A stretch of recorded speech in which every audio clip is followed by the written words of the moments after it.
I'd gone to a private school in Philadelphia for high school, then I stayed around there for an extra year, did a year at Penn State. And then I took a year off, and then I went back to University of Waterloo in Ontario. And I was just floundering. I was just basically drinking and hanging out and, posing as a pre-law student.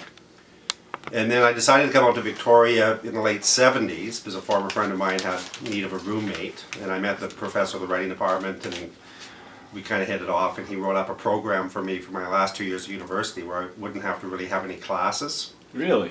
Yeah, I'd just meet with him like 3 times a week. I would write radio plays, I would make films, I would write screenplays, I would write short stories.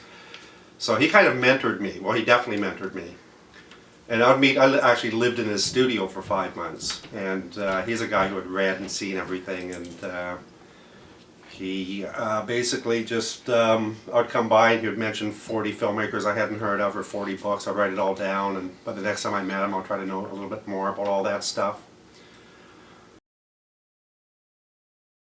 So I was just basically working in the pub, but I was writing screenplays and stuff during the day. I got something produced, a bunch of publicity. I got a call out of nowhere from the chair of the writing department offering me a course back in like 1991. And I was writing screenplays actually for the girl that lives here, who's a former film producer. But so it just kind of happened. It's sort of like the restaurant thing happened, the university thing happened. Even as we speak now, that I've left the university, I've been away from there now for 6 months. We sold our house after 23 years of living there. We just we're traveling all over the place. We were going to move down to Buenos Aires, decided to come to Vancouver instead. When people talk to me about, I don't know what I'm going to do next or whatever, I think in some ways none of us do. And if we do, maybe we don't. My son, who's a video producer in San Francisco, was at a party a couple of years ago, and it was this unique situation where 30, 40 people at the party, everybody who was there was working a job that didn't exist 2 years prior. So I remember that really stuck in my head, and when I was teaching last year, I was telling my students that we have all this fear and idea that we're training for a job or whatever. The chances are that the thing that you really want to do with your life probably doesn't exist yet as an actual job, and B, it's quite likely that you may have to be the person to create it. It's also the golden age in the fact that if you do get a great idea, all these tools at your disposal to dispense them. I mean, all the media, obviously, the social networking. So I think it encourages us to sort of find our own path and create our own identity and all the rest of it. And then in some way the fear is gone, because now suddenly you're, like, that's the way I always kind of felt about my own life is, the cheapest place I can live is inside my own head. So stick as much good stuff up there as possible for nourishment. So, I felt like I needed to read every great book and see every great film. In some ways it was a bit of a homecoming. I was sort of coming back to BC, even though I was raised in northern BC. And Victoria just struck me as, I think what I was looking for was a place,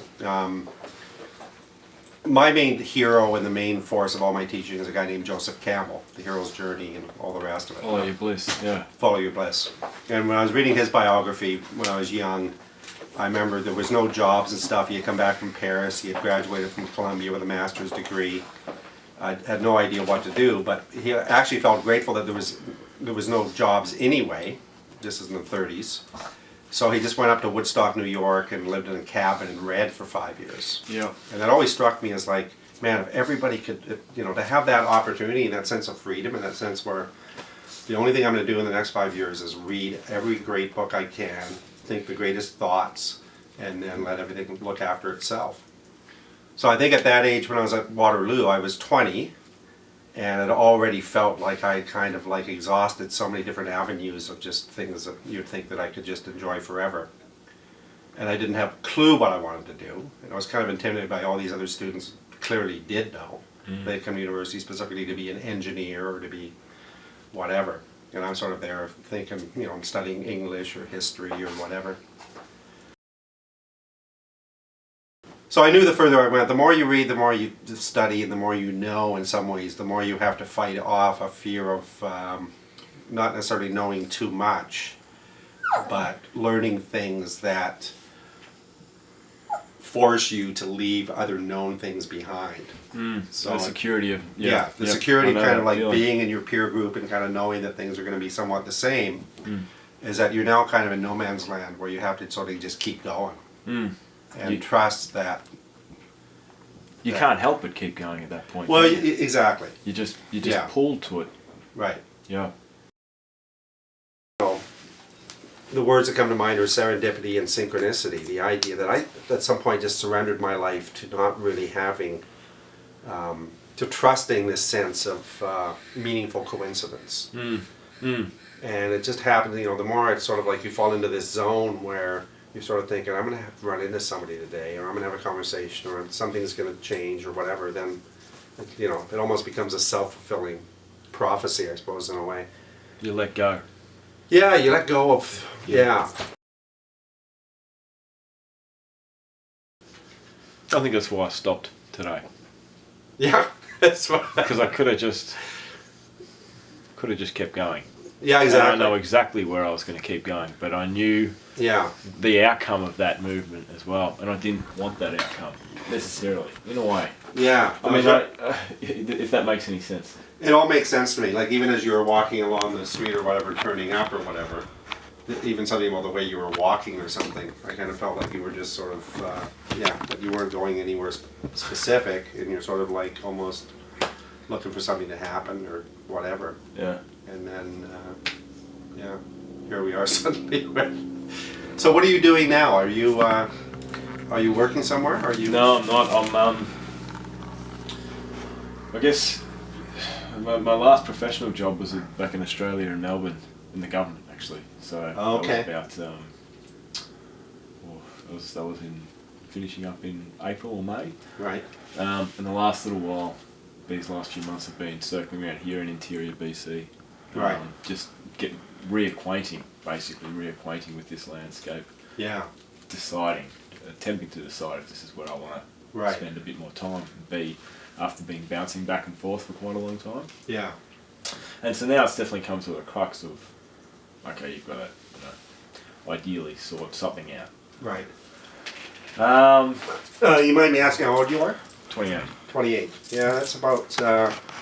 It's so interesting to me because I have so many different batches of students. Probably like Dave, I think, who just made this film, is 31 now. My student that I did COBOL with is 34. I've got quite a few students in their early 30s. As students, yeah. And almost all of them, I think, at some point, sort of like came back into contact with me and stuff to talk about this sort of like the sense of this kind of ennui, this sense of almost anxiety, because it feels like by now one should be sort of in that imaginary place where everything is the way it's supposed to be or whatever. And that the yearning and questing and wondering and stuff sort of settles down a little bit. And so it's fascinating to me because I don't know. I mean, I think we're living in an age now where being 30 in 2011 is so much different than being 30, probably when I was 30 in 1986. I've kind of felt this, and maybe it's just me because of the particular world that I was living in, always being around 20-year-olds. And I went from 35 to 55 being in a 20-year-old world. But I honestly feel younger now than I did like when I was 45. It's interesting. Yeah, there was definitely a point in my life raising 2 boys and just all the stuff that goes in, paying a mortgage and everything else, that you kind of become old. And you're aware of it and you're starting to, I was always reminded of things like Mick Jagger's, if you lose your mind, if you lose your dreams, you lose your mind, ain't life unkind, and all this stuff I was telling my students. I was basically talking to myself, thinking, I don't want to become a guy who just sort of, like, suddenly all this stuff that I was interested in when I was young is no longer interesting to me. And I found people my own age in their late 40s and stuff that I golfed with and stuff were kind of had this sense of, they had just sort of resigned themselves to, following their sports teams and talking about their money or worrying about their money. So I don't know. I mean, I don't know if maybe that's not in the long run a prudent way to go about life, is to worry about that stuff and then, look after those worries. But I love the idea that you can only get so old before you start becoming younger again. And I would tell anybody, like you at 28 or whatever, that whatever you decide is it's got to come from some place where it's like there's no what ifs. Like, you know, there's a part of me that would just love to still be maybe starting my own little business where I could tie it in with a ski business and travel to these 3 places in the world that I love the most. And, you know, sort of think of this lifestyle and think, well, if you don't do that, it's kind of like, well, why wouldn't you? And that's where the fear comes in, is that we're daily reminded that we should be worried about, you know, following your bliss is just, you know, going straight to hell for a lot of people, because bliss doesn't necessarily exist in the so-called real world. Yeah. But, being, I think, maybe with our generation, it's trying to become aware of what our bliss is. well, exactly right.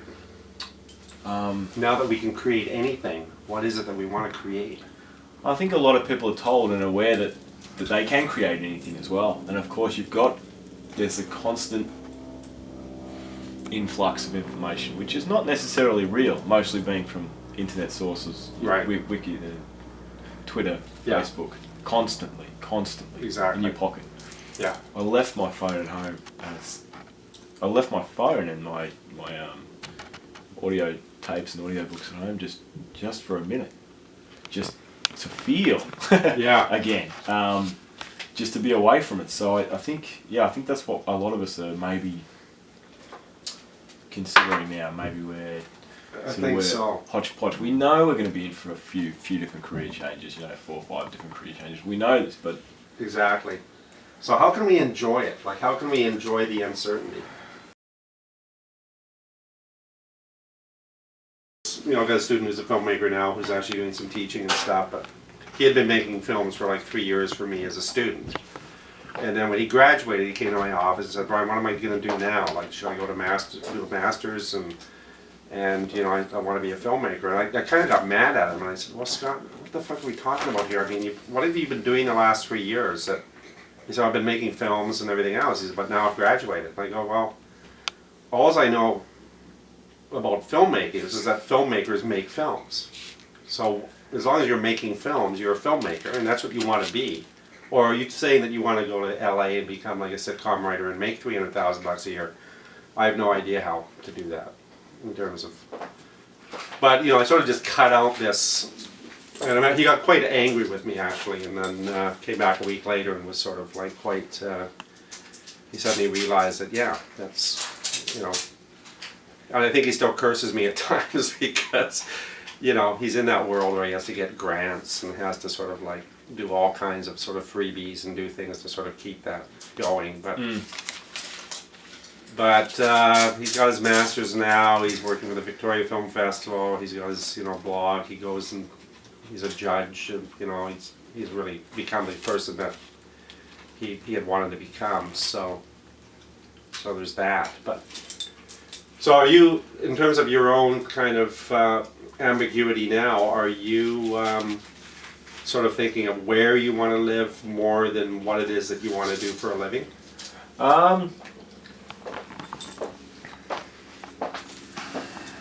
Like if you suddenly got offered a really cool job somewhere like in Toledo, Ohio, or just some random place, like are you open to that kind of adventure if the job was interesting enough? Or? Yeah, I think I am now open to that because it would allow me to be open for something as opposed to try and control everything in a way. So I'm trying. Yeah. I'm embracing that openness a little bit. There was something I was teaching my classes for years, because this story before it became a movie of 127 Hours, the guy who got caught in the crevasse in the desert and was going to die there, and he had to cut his arm off with a jackknife. He managed to get his arm free, and you know, now he went on the lecture circuit and stuff, wrote a book and talked about how it was the greatest experience of his life. So I used to say to my students, how do we get to where he got to without cutting our arms off?